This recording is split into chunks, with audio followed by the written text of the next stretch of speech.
Well everyone, it's with great pleasure that I can announce to you that I can finally almost complete this review of the Percy, Thomas, and now Toby Pez range.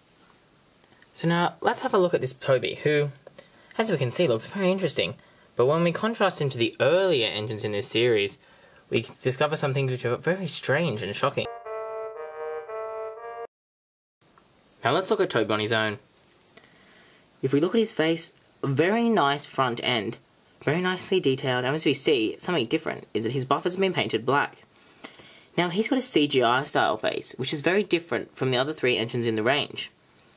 We've got the nice little detailing of the lamp, and we come around to the side, and we have a very nice and thorough detailing of his side. We've even got three little mock wheels coming and just peeping out from underneath his cow catchers. His back has a very single plain light, however this is not unexpected. And then we turn to the other side, which once again is very nice. Look at his roof, and we have the simple funnel. The absence of his rod and the bell are not surprising, but also interesting, because I would have assumed they would have painted something as simple as that on, especially when we can see how much detail they've gone into putting into the windows. Now, this Toby model is not actually available in Australia.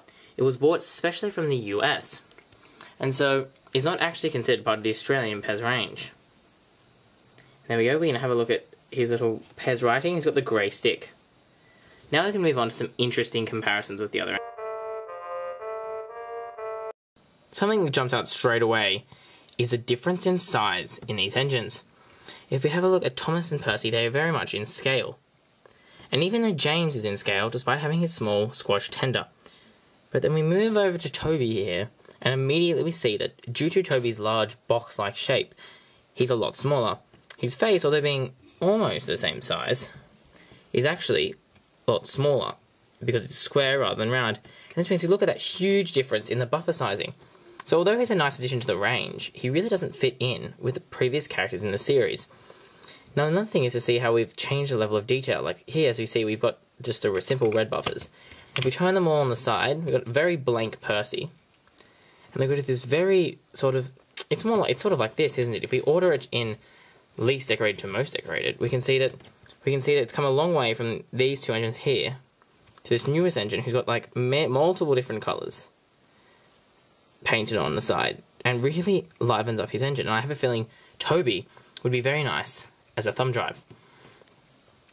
But it's very interesting to see the size comparison of these engines of the same range, and it really starts to get you thinking about who thinks of these products, and when they think about separate waves, do they consider the old ones?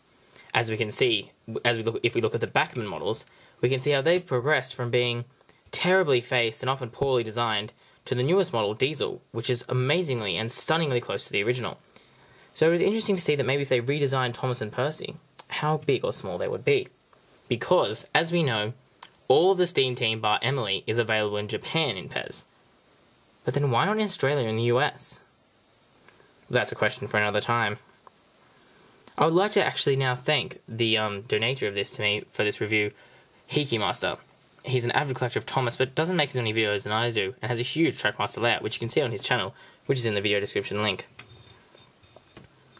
But I think what Pez has truly discovered here is that it is very possible with these cute toys, and many people have said that these are their favourite Thomas items for a very long time, why maybe it would be a good idea for them to possibly consider entering a new toy line. I mean, we've got the big Trackmaster, we've got electric engines like Hornby and Bachmann, and we've got take-alongs and wooden. But apart from that, we don't have anything small, no pocket-sized Thomas anymore, now that Bluebird was discontinued. So maybe that's the new thing. Maybe one day we'll see Toby and all of the other Steam Team friends puffing along their own special set of rails and have wheels and will be attached to lolly dispensers. Well, that's all for now, and I hope you enjoyed this quick look at the Toby Pez Thomas.